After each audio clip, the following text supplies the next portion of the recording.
Hello po Ma'am Jerlyn Estrira. Okay, so tatanggalin ko na po ito.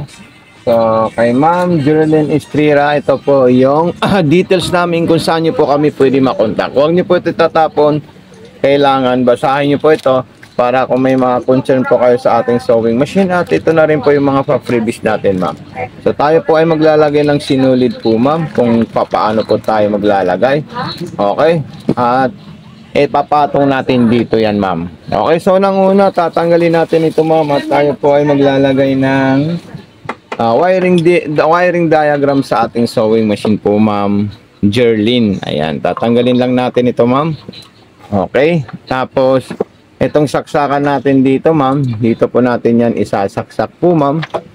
Okay, at ito naman pong wire ng transformer natin sa regular outlet natin ito Ma'am. Okay, so ayan po siya. Gaganito natin siya. At eto naman po, dito po yan Ma'am. Ayan. So ayan, meron na po tayong ilaw at meron na po tayong switch. So ayan. So, talagang napakahusay nitong sewing machine natin Ma'am. Okay. So ayan, ang unang gagawin natin Ma'am, tayo po ay maglalagay ng sinulid sa itaas. So yan po yung pinaka-permerong gagawin natin Ma'am. Ayan. Okay.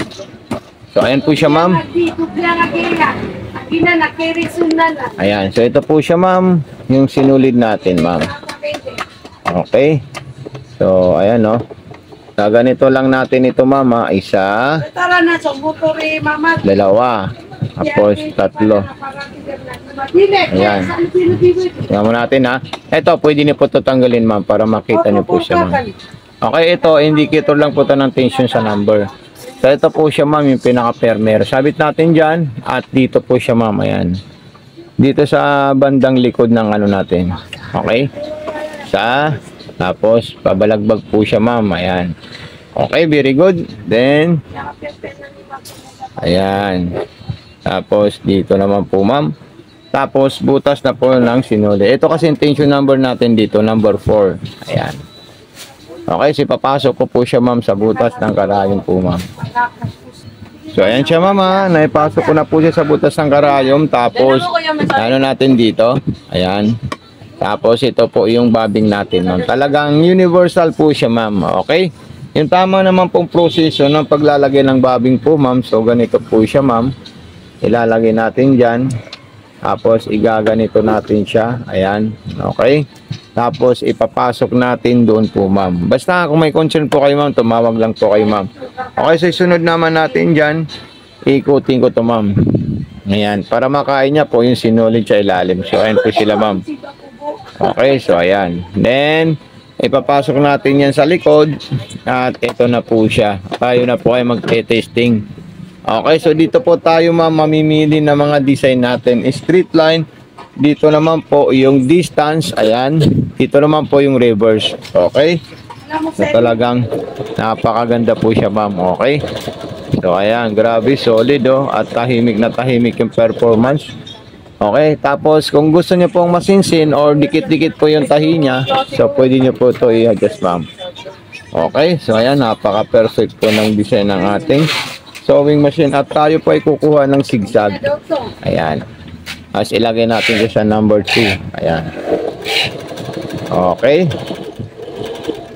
Tapos sunod naman natin dyan yung mga iba't ibang klaseng design natin. Kung ano po yung gusto natin Ma'am.